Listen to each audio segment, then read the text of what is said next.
promoter of a billion-dollar company, Dana White, just went live from his Nintendo DS to announce some massive matchups that we already knew about, but now they're official. Jack Della Maddalena versus Islam Makhachev is the main event of UFC 322. Islam Makhachev, of course, moving up to try and take the welterweight championship off of Jack Della Maddalena. Also in the co-main event of UFC 322, we've got Valentina Shevchenko versus Zhang Weili. We've got another situation where a champion is moving up. Zhang Weili, the strawweight champ, looking for that flyweight title against Shevchenko. Another amazing matchup on this card as well has been announced. Leon Edwards versus Carlos Prates. An amazing matchup in the feature fight. Huge matchup. We've also got more to discuss as well, because seeing as Zhang Weili moved up to the flyweight division, her belt is now on the line between Werner Jandiroba and Mackenzie Dern. It's the rematch we've all been waiting for. This is the one we've been begging for all year. We've been asking, please, please, let us see Werner Jandiroba versus Mackenzie Dern 2 in a title fight. We need that on a pay-per-view card. We need that hogging a main card spot of a pay-per-view card. That's really good for us. Also, on this card, they've added Nurmagomedov versus Mario Bautista, which we knew about, but it's now official. I'm going to go through all of these videos, or all of these fights that have been made in today's video, starting with the main event of Jack Della Maddalena versus Islam Makhachev. November, MSG main event, huge matchup. I really think this will be one of the biggest fights of the year. I know there's been some other massive fights, Chimaev versus Duplessis, but this one already has 314,000 likes in 47 minutes since they put up this post. Islam Makhachev is a huge name, and JDM, although isn't the biggest name, I think people understand he is a real threat for Islam Makhachev. This is a really interesting matchup, and you know what? I'm going with Jack Della Maddalena here. That's my early lean. I'm leaning towards Jack Della Maddalena. I know I've seen fights where JDM has been taken down, and, you know, he broke his arm against Gilbert Burns, and he got held down in moments, and even against Basil Hafez as well. The improvements that he showed in his takedown defense when going into that matchup against Belal Muhammad, and in his ability to get back up from bottom position, were massively improved. Like, it's insane to see the improvements he's made, and that comes from working with Craig Jones, which I truly believe is the answer to dealing with this Dagestani grappling style. We saw that he'd used it with Volkanovski, and that helped in the first Makhachev matchup. Of course, the second matchup, you know, there wasn't really much to say there. Volk took it on short notice. He got KO'd. Great head kick from Islam Makhachev. And Makhachev does have the ability to show lighter man skill here. You know, he's a lightweight moving up. He could just be too technical and well-rounded. A better striker than anyone JDM's seen in the welterweight division. All of these things can be true. However, I have this feeling in my heart that JDM, with this extra work, keeps improving on the come up, even as a champion. Just got the title against Belal Muhammad. I know Islam Makhachev's been bulking up to the 170-pound division, but JDM's used to this division. This is his division. Makhachev's moving up to his division. And I think JDM, when I watch back that Poirier fight from Islam Makhachev, I reckon JDM beats Islam Makhachev, and I could see him finishing Islam Makhachev as well. The one thing I want to say is this. Do I think that Islam Makhachev can take down JDM and get his back and maybe get to some level of position over him? Yes, I can. I can definitely see that. I just don't see him finishing JDM in those positions. JDM is very patient in those positions. He's very good. He understands them. He doesn't often give up dominant position too much unless he has broken his arm against Gilbert Burns. So I'm thinking to myself, if Islam Makhachev doesn't get this one out of there early, and we do get into the later rounds where we do start to see some takedowns stuffed, will JDM just walk him down in this division? Because JDM has been dealing with some big dudes at welterweight. And I know Makhachev isn't a small dude either. He's going to look pretty big out there. And I think he's going to look right at home in the welterweight division. But if near 40-year-old Poirier with a false hip is walking you down in moments of round 4, in your fight of round 2, in your fight that was a very competitive round. I thought Makhachev was up 3-1 going into the fifth, so I'm not going to act like it was 2-2 or anything like that. I actually thought Makhachev could have got the second as well. But I just think if JDM has those moments, this is a different sized person. This isn't Dustin Poirier, 5'8", Dustin Poirier, pushing 40, false hip. This isn't in his prime. Best you can get, Jack Della Maddalena. Maybe Makhachev is just going to go out there, chop low kicks, look sensational on the feet, and all of a sudden we're thinking, oh my God, lighter man skill. Makhachev's just too technical for him. But I've got JDM. I've got him bringing in Craig Jones, getting fully prepared, taking all that momentum off of his fresh title win over Belal Muhammad, where he had a great performance and he shut down the takedowns.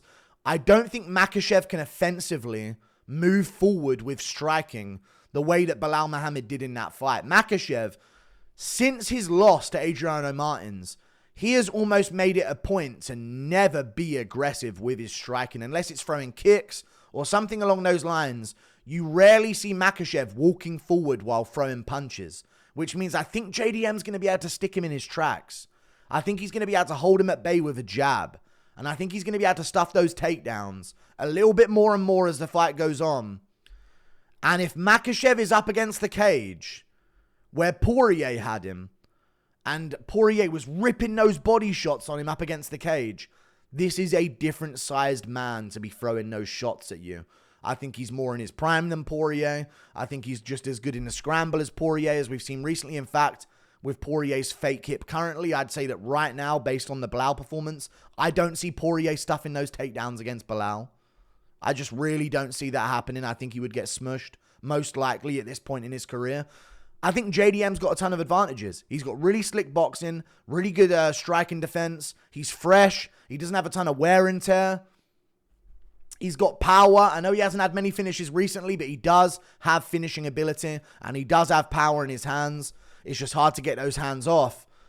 I reckon he can get them off against Makhachev. So I'm going to go with Della Maddalena getting this one done by third round TKO. I think eventually he'll be able to walk down Makhachev and beat him up. Now, I'm not hating on Makhachev. I actually have come to love Makhachev's style. I think he's one of the more exciting fighters on the roster. I know.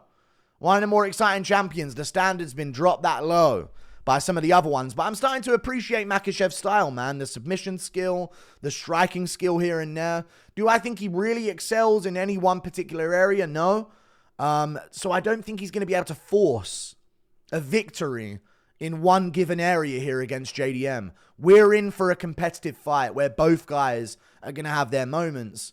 I just think Makhachev is going to feel JDM's moments a little bit more than JDM's going to feel Makhachev's. That's my honest opinion on the matchup. And plus, it's Makhachev's first time at 170, so he's going to be feeling a new division for the first time in front of a really dangerous champion, who I believe is like a plus 200 underdog already. In my opinion, that's a no-brainer, but this is a very close matchup. And of course, Makhachev is the favorite. He's the top of the pound-for-pound list. I think he's pound-for-pound number one still over Ilya. But yeah, Makhachev versus JDM. Huge main event in November. I thought we were going to get more announcements, though. Maybe we could talk about that in a second, but I'm going to go through these fights first. We've also got Shevchenko versus Zhang. I've got Zhang. Over the past few years, I've been noticing Shevchenko's game deteriorate in front of us. Absolutely deteriorate in front of us. And it seems like she don't have it anymore. Sometimes she'll get a takedown here and there. Sometimes she'll outland her opponent by one significant strike in a round. That's how she beat Manon Fiorot. I just think that Weili Zhang has shown this gulf between her and her division more than Shevchenko has in her own division. You know what I mean? Weili Zhang has really set a standard way beyond second place. Okay? And strawweights are very good. And a lot of the flyweight contenders, including Alexa Grasso, were strawweights once before. And Zhang has set such a bar. And she's been inactive, and people were wondering why. Now we know why. She's been bulking up to the flyweight division. She's been building up to move up a weight class. And I think at this point, she's more in her prime than Shevchenko is. And I'm going to go with Zhang Weili by close split decision victory. Maybe they angle some kind of rematch if it's entertaining enough. Who knows what's really going to go on? You've also got Natalia Silva and some other matchups that are coming up at women's flyweight, which could dictate the next contender. So maybe they don't want to log jam it with that whole situation with a rematch. But I'm going to go with Zhang Weili. And you know what? I'm going to bring in some different aspects to this prediction as well. I know the UFC really desperately wanted Zhang Mingyang to win against Johnny Walker in China because they really want to take advantage of that market and they haven't been able to. If you think this fight is close in any way, I'm telling you right now, Zhang Weili is getting a close decision victory over Valentina Shevchenko. That's all I'm saying. And Shevchenko, as of recently, has left a lot of fights up to very close decisions. So I'm going to have to go with Zhang Weili here, getting this one done. I reckon she'll win it by split decision. Maybe controversial, maybe not. Who knows how fun it's going to be. But that's a good matchup as well. And I've been wanting to see this for a very long time. We've also got Leon Edwards versus Carlos Prates.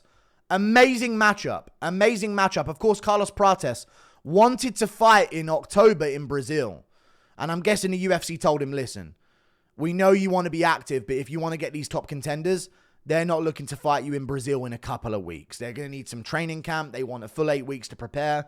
And that's what this is, even though it isn't even 8 weeks. Is it more than that? All the way through September, all the way through October. It's more than, it's like a 10-week camp. It's like a 10-week camp here. Edwards versus Prates. Long-time training camp. That's what you got to do when you're taking on the top contenders. Prates can't make that quick turnaround in Brazil.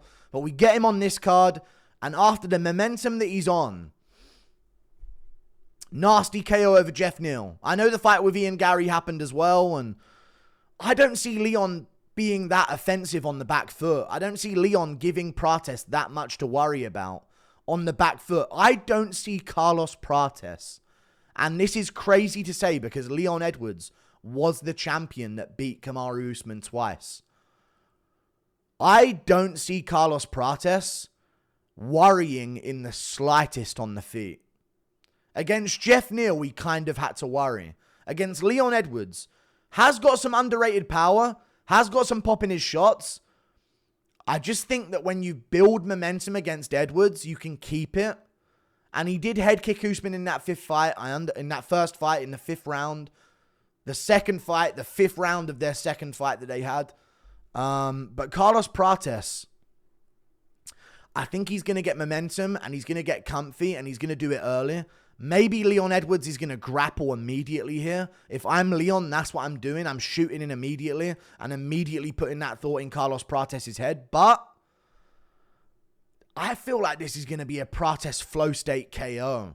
Nasty finish over Jeff Neal, who's very powerful. So Prates had to worry a little bit. And even then, once he knew he could take the shot, he started flowing and barely fading out the way of shots. I've never seen Leon Edwards do anything like that. And I'm going to bring it up.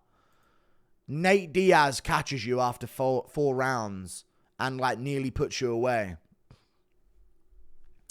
Brian Barberena puts you on skates in round 2 with an uppercut. I know this is a long time ago, but chins are chins. I worry what's going to happen when Prates catches that chin of Leon Edwards. And it's going to happen. Okay, it's going to happen. And I don't think Edwards is going to be able to take it. I'm going to go with Carlos Prates getting this one done by 1st or 2nd round TKO. I also like that this is not 5 rounds. It might be 5 rounds, but this is on the feature fight of a pay-per-view, which means it probably isn't. It's a 3-rounder here.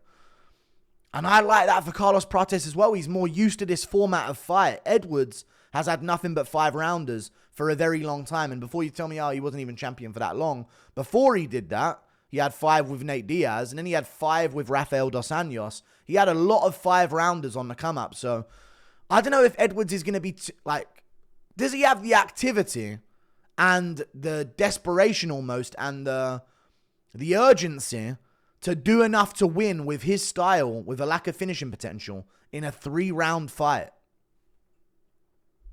I don't know if he does. Maybe he grapples here offensively, but I'm going to have to assume that Carlos Prates gets this one done. Ian Gary's been left out to dry here. He beat Carlos Prates. He's not getting the Leon Edwards matchup. He also turned down Sean Brady recently, so maybe there's some injury that we don't know about with Ian Gary, but he ain't getting none of these top matchups right now. Prates has stepped right back in there and got the massive matchup in Leon Edwards. So I'm going to go with Carlos Prates, round 1 KO over Leon. Sad as it is, I think we're going to be in a situation in a few years where we're saying, how was Leon Edwards champion? In my opinion, after the Brady fight, it's hard to snap momentum back in your favor after that, especially against a dangerous guy in Carlos Prates who has a ton of momentum. I'm moving on.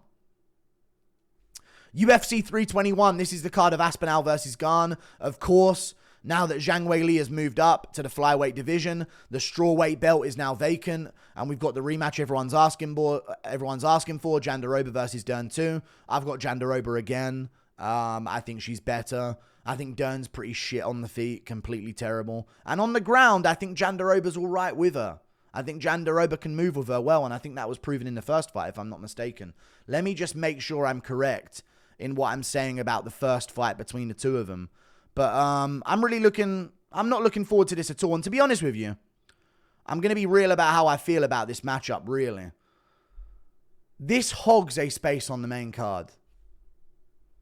I wanted a little bit more on that Aspinall versus Gane card. I was expecting a Pimlet versus Tsarukian or something along those lines. But I feel like this just holds a spot on the main card that could be used for something that people are interested in. Mackenzie Dern won the first fight, but it was a close decision, correct? It was a close back and forth decision where Jandiroba got some takedowns. Dern landed some good shots in some positions where she had ground and pound and did okay on the feet. I think Jandiroba's the more improved out of the two of them. So in this rematch, I'm probably going to go Werner Jandiroba's way. But maybe not. I'll have to rewatch some things first. I could go either way on this, I guess. We'll see. I'll have to rewatch the scrambles from the first fight. I don't often remember the Dern Jandiroba performance off by heart here. But Dern won it in a close decision. And, yeah. We'll see if she can do it again. If Dern's champion, that's really good for the UFC. She's got a nice ass, fake tits. So that's something, I guess, that they can try and promote. I don't think they'd do well with Jandiroba as champion, unfortunately, for the UFC. I think that would be nightmare fuel for them. I think they would see that as pay-per-view poison. I know they want Dern to win this one. They're probably thankful that Zhang Weili's moving up so they can just put Dern at number 5 into a title fight here. I'm going to go with Dern losing this time around off of the general initial impression of this matchup. There's another matchup though. Umar Nurmagomedov versus Mario Bautista. Some people in my live chat when this got announced were saying things like Mario Bautista is probably going to beat Umar Nurmagomedov. Have you seen his takedown defense? He's actually pretty good, and I actually think he could box up Umar on the feet. I don't think Umar's in any way the same stationary target as Patchy Mix on the feet in any way, nor is he as simple as Patchy Mix in terms of his stance, his angles, everything. Umar is different to land on, and I don't see Mario Bautista being able to land on him. And Mario Bautista landed a lot of flush shots on Patchy Mix, right on his jaw, spinning it around. And Patchy Mix ate them pretty well. I don't see Mario getting a finish here. I see Umar Nurmagomedov doing a bit of a great performance over 3 rounds, winning this fight, maybe a 29-28. Maybe there might be a round at some point to Mario Bautista. But the matchup I'm thinking about here is the Damon Blackshear matchup. I know it was a long time ago for Mario Bautista, but he did get out-grappled in moments. He didn't get his own way on the feet in that fight. And that's a very well-rounded fighter in Damon Blackshear, who isn't really good anywhere, but he's all right in a lot of places. Whereas Umar Nurmagomedov is good everywhere, and he's good in a lot of places. So I'm going to go with Umar Nurmagomedov over Mario Bautista. It's hard to watch the Merab-Umar fight compared to the other Merab fights that we've seen and not think, yeah, this guy is champion beer. Like, he is the second guy of the division. And I'm going to have to trust in that until someone proves me otherwise. So Mario Bautista has a chance to spoil the party here. But I reckon Umar's going to win this one. Does this get him a title shot? No. It doesn't. It straight up doesn't. Which is interesting because I think Jan definitely deserves the next one against Merab Dvalishvili. But if Umar wins this one, you got to do one more. Umar wasn't entirely deserving in the first place. He was out of all of the options. But he only had one good win in Corey Sandhagen. I know it's happened before, but it happened. He got the title shot. I think he should build a bit of a resume here. Mario Bautista, Then we're looking at maybe an Umar Nurmagomedov Sean O'Malley matchup. If O'Malley fights Cejudo at the end of the year, they could do that at the start of next year. Umar versus O'Malley, winner gets, I mean, we don't know what's going to happen. We don't know what they're going to do with the matchups. But I don't know if this gets him a title shot, beating number 8 in the division. I don't actually know he's number 2. But I get it, I guess. Interesting. I'm going to go with Umar. I'm going to go with Umar winning a decision. 29-28. People are saying, why are we giving Umar Mario Bautista rather than Peter Yan? Funny you should mention that. Umar turned down Peter Yan. That's why Peter Yan fought Marcus McGee. That should be mentioned, okay? And Umar wanted to wait until October in Abu Dhabi to fight because, of course, this is what they do. They want it on Abu Dhabi. They want it all perfect, and he got it. Even though the other event was in the Middle East as well, I think that was a little bit too soon for him. I think he had a bit of a hand injury after the Merab Dvalishvili fight. But I think people overlook how close that Merab fight was. Someone in the chat was saying, I don't know, Umar's cardio looked bad against Merab. And I was like, dude, he nearly won the 5th round. He arguably won the 5th round. Without the aura moments of Merab and the styling on Umar and that big right hand at the end, Umar had a really good round for himself there as a young fighter in a title fight for the first time. So we'll see if he can adjust it back down to 3 rounds here. I reckon Umar's got this one in the bag. I do want to harp on this, though. You are a fucking promoter of a billion-dollar company. We shouldn't be getting our fight announcements off your fucking Tamagotchi camera. Okay? It doesn't make any sense for it to be this low quality. You fucking bald fuck. I hate this shit. Dana White's making an announcement. I'm like, it's going to be big fights. Wasn't the biggest fights. I kind of already knew about every one of these matchups.